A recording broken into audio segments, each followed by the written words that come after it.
Assalamualaikum warahmatullahi wabarakatuh. Baik, kita lanjutkan materinya. Kali ini kita akan membahas bab 4 mengenai Unified Modeling Language atau UML,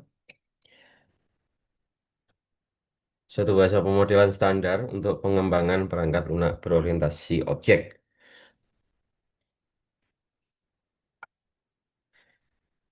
Tujuan pembelajaran dari bab ini yaitu memahami, yang pertama memahami sejarah dan perkembangan standar UML 2.x serta peranannya dalam pengembangan perangkat lunak berorientasi objek. Lalu yang kedua, menjelaskan berbagai jenis diagram struktural dalam UML dan penggunaannya dalam pemodelan sistem.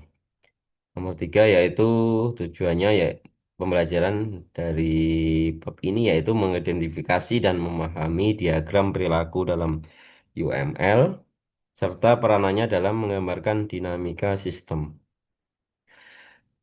Kemudian yang keempat, menguraikan diagram interaksi dan komunikasi sebagai bagian dari pemodelan perilaku dan interaksi antar objek. Dan yang kelima, yaitu menyadari pentingnya UML sebagai standar dalam pemodelan sistem dan peranannya dalam mendukung proses pengembangan perangkat lunak modern. Mengapa UML itu sangat penting ya? Jadi dalam dunia pengembangan perangkat lunak, pemodelan sistem merupakan langkah penting yang membantu para pengembang dan analisis memahami kompleksitas sistem yang akan dibangun. Salah satu alat utama yang digunakan dalam pemodelan sistem berorientasi objek adalah Unified Modeling Language. UML atau UML yang sering kita kenal dengan UML. UML telah menjadi standar internasional yang digunakan secara luas untuk menggambarkan struktur dan perilaku sistem secara visual dan terstruktur.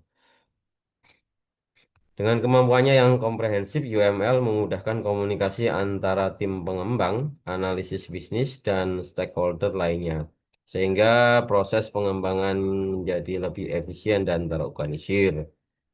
Sejarah UML dimulai dari upaya berbagai metodologi dan notasi yang berkembang di industri perangkat lunak untuk menyederhanakan proses pemodelan. Pada awalnya UML dikembangkan sebagai hasil konsolidasi dari berbagai notasi yang ada seperti Object Modeling Technique atau OMT, BOTS, dan dari BOTS ini maksudnya ya, dan Object Oriented Software Engineering atau OOSE.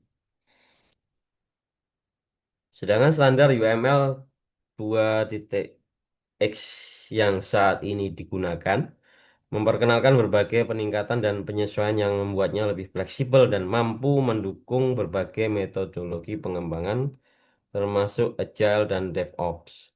Dalam modul ini atau dalam bab ini nanti kita akan mempelajari berbagai diagram yang termasuk dalam UML yang terbagi menjadi dua kategori utama, diagram struktural dan diagram perilaku. Diagram struktural seperti kelas diagram dan komponen diagram digunakan untuk menggambarkan struktur statis sistem, termasuk hubungan antar kelas dan komponen. Sedangkan diagram perilaku seperti use case diagram dan state machine diagram fokus pada dinamika dan alur proses dalam sistem.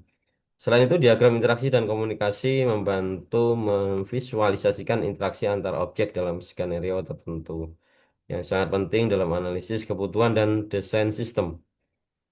Pemahaman mendalam tentang UML tidak hanya penting untuk mendukung proses analisis dan desain, tetapi juga menjadi fondasi dalam pengembangan perangkat lunak yang efisien dan berkualitas tinggi. Dengan menguasai berbagai diagram UML, mahasiswa dan dapat lebih mudah memvisualisasikan ide, mengidentifikasi potensi masalah sejak dini, serta memastikan bahwa sistem yang dibangun sesuai dengan kebutuhan dan harapan stakeholder.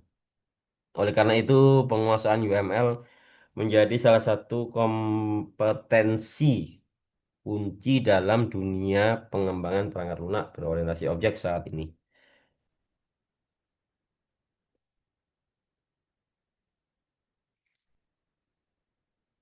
Sejarah perkembangan UML, Unified Modeling Language atau UML merupakan bahasa pemodelan standar yang digunakan secara luas dalam pengembangan perangkat lunak berorientasi objek.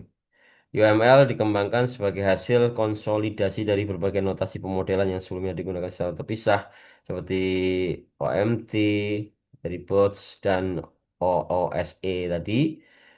Pengembangan UML ini dimulai pada akhir 1990-an sebagai inisiatif dari Object Management Group, sebuah organisasi internasional yang bertujuan untuk menerapkan standar dalam teknologi pemodelan dan interoperabilitas perangkat lunak. Sejarah UML berawal dari kebutuhan industri perangkat lunak untuk memiliki notasi yang seragam dan dapat dipahami secara universal oleh berbagai pihak, termasuk analisis, pengembang, dan stakeholder bisnis. Pada tahun 1995, Grady Booth, Ivar Jacobson, dan James Rumbach yang dikenal sebagai The Three Amigos itu menginisiasi pengembangan UML sebagai upaya untuk menyatukan berbagai notasi yang ada. Pada tahun 1997, UML versi 1.1 dirilis dan diadopsi secara luas sebagai standar industri. Standar UML 2.x merupakan evolusi dari versi sebelumnya yang dirilis pertama kali pada tahun 2005 dan kemudian mengalami berbagai revisi termasuk UML 2.1.2, UML 2.2, dan UML 2.5. Versi ini memperkenalkan peningkatan signifikan dalam hal konsistensi, efektivitas, dan kemudahan penggunaan. UML 2.x menambahkan fitur baru, memperbaiki kekurangan versi sebelumnya, serta memperluas cakupan diagram dan notasi yang dapat digunakan dalam pemodelan sistem. Salah satu aspek penting dari standar UML 2.x adalah kemampuannya untuk mendukung berbagai metodologi pengembangan perangkat lunak termasuk waterfall, agile, dan DevOps. Ya, ini adalah The Three Amigos, Gary Boots, Ivar Jacobson, dan James Rumbach. Ya. Jadi ketiga tokoh ini berkolaborasi untuk menyatukan berbagai notasi pemodelan menjadi satu standar universal yang kita kenal sebagai UML.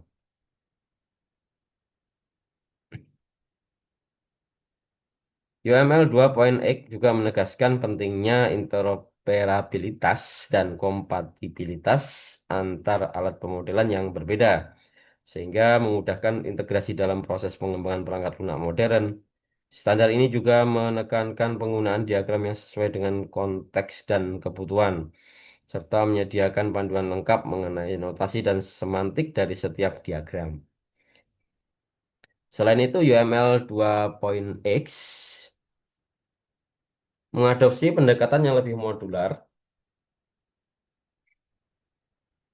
dan fleksibel, memungkinkan pengguna untuk memilih diagram yang paling relevan sesuai dengan fase pengembangan dan aspek sistem yang ingin dimodelkan.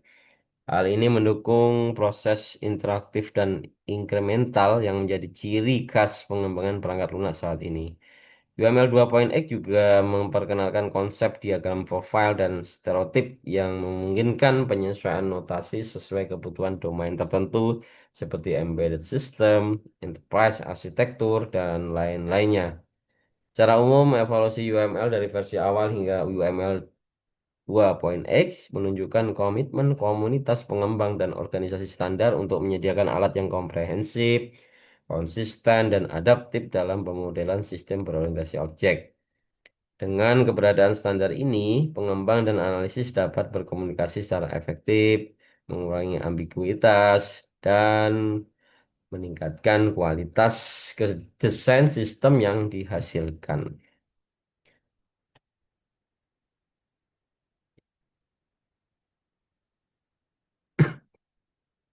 Loh. Diagram struktural dalam UML. Jadi ada dua kategori dalam diagram UML, yaitu dia yang pertama diagram struktural dan diagram perilaku. Diagram struktural dalam UML ini digunakan untuk memodelkan aspek statis dari sistem, yaitu struktur dan hubungan antar komponen dalam sistem tersebut. Diagram ini sangat penting dalam tahap analisis dan desain karena memberikan gambaran visual mengenai komponen utama kelas, objek, dan hubungan di antara mereka. Beberapa diagram struktural utama dalam UML meliputi kelas diagram, komponen diagram, objek diagram, package diagram, dan deployment diagram. Kita mulai dari yang pertama yaitu kelas diagram. Ya. Kelas diagram adalah diagram yang paling umum dan fundamental dalam UML. Diagram ini menggambarkan struktur statis dari sistem dengan menampilkan kelas, atribut, operasi, dan hubungan antar kelas. Kelas diagram digunakan untuk memodelkan struktur data dan hubungan antar entitas dalam sistem seperti asosiasi, pewarisan, dan agregasi. Sebagai contoh dalam eh, sistem perpustakaan, kelas diagram dapat menunjukkan kelas buku, anggota, dan petugas, beserta atribut dan metode yang relevan, serta hubungan seperti asosiasi antara anggota dan buku. Anggota meminjam buku, buku dipinjam anggota, seperti itu ya. Lalu yang berikutnya yaitu komponen diagram. Komponen diagram ini memodelkan komponen perangkat lunak dan hubungan antar komponen tersebut. Diagram ini digunakan untuk menggambarkan arsitektur perangkat lunak secara modular, termasuk dependensi dan interaksi antar komponen. Contohnya dalam sistem informasi akademik. Komponen diagram dapat menunjukkan modul seperti pengelolaan data mahasiswa, pengelolaan nilai, dan layanan autentikasi. Lalu yang berikutnya ada objek diagram. Objek diagram ini adalah representasi snapshot dari sistem pada waktu tertentu, menampilkan objek-objek dan hubungan mereka saat sistem berjalan. Diagram ini berguna untuk memvisualisasikan keadaan tertentu dari sistem dan memeriksa konsistensi struktur data sebagai ilustrasi nanti ada di dalam kasus ini transaksi bank ini ya. Jadi nanti ini ada contoh ya, contoh dari visualisasi diagram ini ya. Jadi dalam kasus transaksi bank, objek diagram dapat menunjukkan objek transaksi akun pengirim dan akun penerima beserta nilai saldo dan atribut lainnya.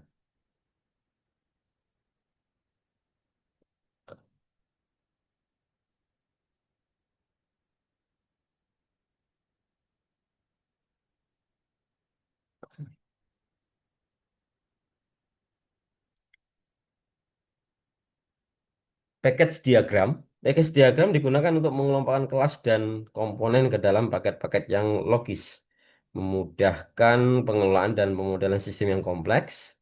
Diagram ini menunjukkan hubungan dependensi antar paket seperti ketergantungan satu paket terhadap paket lain yang membantu dalam pengorganisasian kode dan modul. Yang ketiga yaitu deployment diagram. Deployment diagram memodelkan arsitektur fisik dari sistem mode termasuk node atau node hardware, perangkat lunak yang diinstal, dan koneksi antar node. Diagram ini penting dalam perencanaan infrastruktur dan pengelolaan distribusi sistem secara geografis.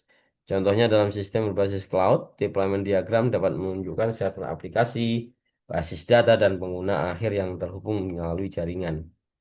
Contoh penggunaan diagram struktural, misalnya dalam pengembangan sistem e-commerce, kelas diagram dapat digunakan untuk memodelkan kelas produk, pengguna, dan pesanan, lengkap dengan atribut dan relasi seperti asosiasi dan pewarisan. Sedangkan komponen diagram nanti akan menunjukkan modul seperti pengelolaan produk, pembayaran, dan pengiriman. Deployment diagram sendiri akan memvisualisasikan server web, basis data, dan perangkat pengguna yang terhubung. Diagram struktural ini membantu tim pengembang memahami struktur sistem secara komprehensif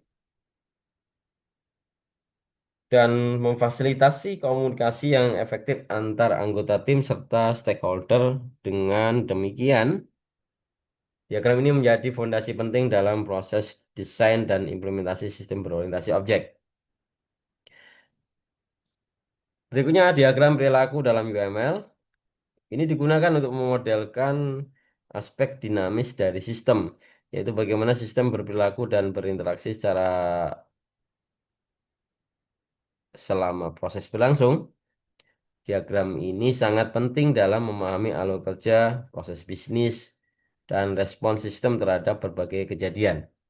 Beberapa diagram perilaku utama meliputi use case diagram, activity diagram, state machine,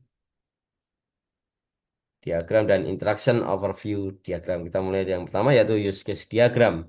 Use case diagram ini menggambarkan interaksi antar aktor, eksternal, dan sistem, serta fungsi utama yang disediakan oleh sistem tersebut. Diagram ini digunakan untuk mengidentifikasi kebutuhan pengguna dan mendefinisikan batasan sistem. Sebagai contoh dalam sistem reservasi hotel, aktor seperti tamu dan petugas akan berinteraksi dengan use case seperti membuat reservasi, pembayaran, dan pembatalan. Kemudian ada activity diagram. Activity diagram ini memodelkan alur proses bisnis dan alur kerja dalam sistem. Diagram ini menunjukkan aktivitas, keputusan, dan aliran kontrol yang terjadi selama proses berlangsung. Contohnya dalam proses pengajuan kredit, activity diagram dapat menggambarkan langkah-langkah seperti pengisian form, verifikasi data, persetujuan, dan pemberitahuan keputusan. Jadi seperti alir suatu aktivitas.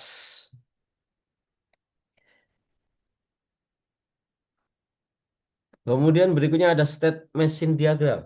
State machine diagram ini memodelkan keadaan dan transisi objek selama siklus hidupnya. Diagram ini sangat berguna untuk memodelkan perilaku objek yang memiliki banyak keadaan seperti status pesanan, proses pengiriman, atau siklus hidup perangkat. Sebagai contoh, status pemesanan dalam sistem e-commerce ini dapat meliputi dipesan, diproses, dikirim, dan diterima. Kemudian ada interaction overview diagram. Ini merupakan diagram tingkat tinggi yang menggabungkan beberapa diagram interaksi seperti sequence dan communication diagram untuk memvisualisasikan alur komunikasi secara keseluruhan dalam skenario tertentu. Diagram ini membantu dalam memahami kompleksitas interaksi antar objek dalam konteks tertentu. Peran diagram perilaku dalam pengembangan sistem. Diagram perilaku membantu pengembang dan analisis memahami bagaimana sistem akan beroperasi dalam berbagai situasi dan bagaimana objek-objek berinteraksi untuk mencapai tujuan tertentu. Misalnya use case diagram memberikan gambaran umum tentang fungsi utama dan aktor yang terlibat, sedangkan activity dan state machine diagram memberikan detail tentang proses dan siklus hidup objek. Dengan demikian, diagram ini mendukung proses analisis kebutuhan, identifikasi skenario, dan perancangan sistem yang responsif dan efisien.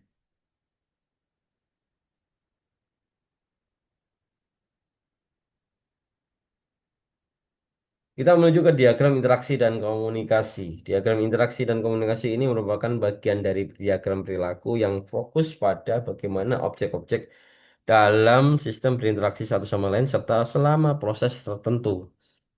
Kedua jenis diagram ini sangat penting dalam memodelkan skenario dinamis dan memastikan bahwa alur komunikasi antar objek berjalan sesuai dengan kebutuhan sistem. Kita mulai dari sequence diagram. Sequence diagram ini memvisualisasikan interaksi antar objek dalam urutan waktu tertentu. Diagram ini menunjukkan objek-objek yang terlibat, pesan yang dikirimkan, dan urutan eksekusi dari pesan-pesan tersebut. Sebagai contoh, dalam proses checkout pada sistem e-commerce, sequence diagram dapat menggambarkan langkah-langkah seperti pengguna mengirimkan permintaan checkout, sistem memverifikasi keranjang, mengirimkan permintaan pembayaran ke payment gateway, dan mengkonfirmasi pesanan ke pengguna. Siap. Sequence diagram ini sangat berguna untuk memodelkan skenario penggunaan tertentu dan mengidentifikasi kebutuhan komunikasi antar objek secara rinci. Diagram ini juga membantu dalam mendeteksi potensi bottleneck dan memastikan bahwa proses berjalan secara logis dan efisien. Communication diagram yang sebelumnya dikenal sebagai collaboration diagram menekankan hubungan dan struktur komunikasi antar objek. Diagram ini menampilkan objek sebagai node dan pesan sebagai garis yang menghubungkan mereka dengan penomoran pesan untuk menunjukkan urutan dalam konteks yang sama seperti sequence diagram. Komunikasi diagram ini memberikan arah gambaran yang lebih fokus pada struktur hubungan dan aliran pesan antar objek. Perbedaan antara sequence dan communication diagram, meskipun keduanya memodelkan interaksi antar objek, terdapat perbedaan utama dalam pendekatan dan visualisasi. Sequence diagram menekankan urutan waktu dan pesan yang dikirimkan secara berurutan, sedangkan communication diagram lebih menekankan struktur hubungan dan aliran pesan secara keseluruhan. Pemilihan antara keduanya tergantung pada kebutuhan analisis dan tingkat detail yang diinginkan. Jadi, eh, pentingnya diagram interaksi dan komunikasi ini sangat penting dalam tahap desain dan implementasi diagram ini ya, karena membantu pengembang memahami bagaimana objek-objek berinteraksi dalam skenario tertentu. Mereka juga memudahkan identifikasi kebutuhan komunikasi, pengaturan urutan pesan, dan pengelolaan dependensi antar objek. Dengan demikian, diagram interaksi dan komunikasi menjadi alat yang efektif untuk memastikan bahwa sistem berperilaku sesuai dengan spesifikasi dan kebutuhan pengguna.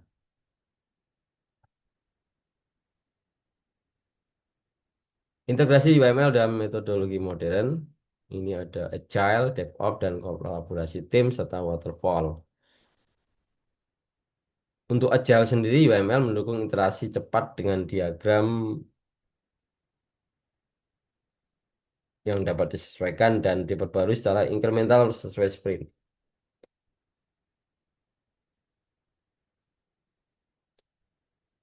Lalu untuk DevOps, development diagram dan komponen diagram memfasilitasi otomasi dan continuous dia integration atau deployment.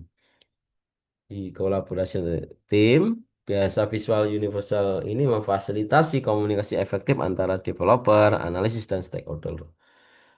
Dan untuk di Waterfall, dokumentasi lengkap dengan semua diagram UML mendukung pendekatan sekuensial dan struktur. Jadi masih bisa digunakan di Waterfall. Eh, Rangkuman dari bab ini yaitu evolusi dan standar UML. Eh,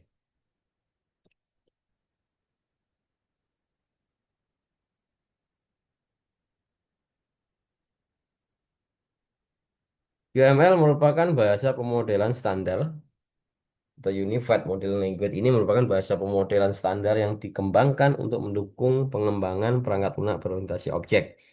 Sejarah UML bermula dari kebutuhan industri akan notasi yang seragam dan mudah dipahami, yang kemudian dikonsolidasikan dari berbagai notasi sebelumnya seperti OMT, POTS, dan OOSE.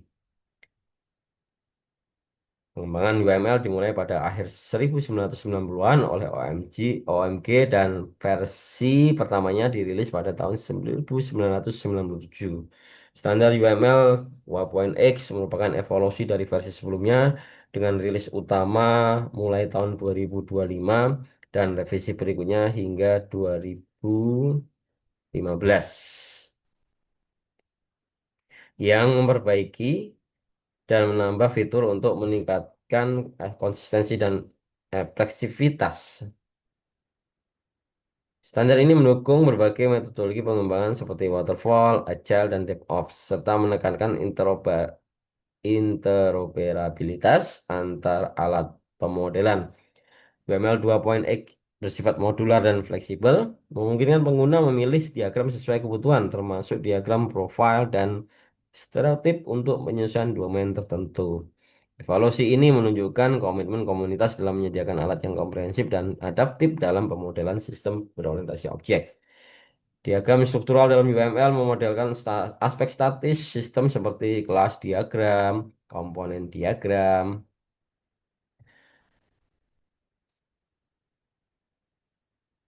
objek diagram, package diagram, dan deployment diagram. Diagram ini membantu memahami struktur dan hubungan antar komponen. Sedangkan diagram perilaku sendiri itu memodelkan aspek dinamis seperti use case, activity, state machine, dan interaction overview diagram yang menggambarkan alur kerja dan interaksi sistem. Selain itu, diagram interaksi dan komunikasi seperti sequence dan communication diagram memvisualisasikan proses komunikasi antar objek secara urut dan struktur hubungan. Kedua diagram ini penting untuk memastikan proses berjalan sesuai skenario dan kebutuhan sistem. Secara keseluruhan, UML menyediakan kerangka lengkap untuk analisis, desain, dan dokumentasi sistem berorientasi objek secara efektif. Baik, mungkin hanya itu yang bisa saya sampaikan. Saya akhiri, wallahul muwaffiq ila aqwamit thoriq. Assalamualaikum warahmatullahi wabarakatuh.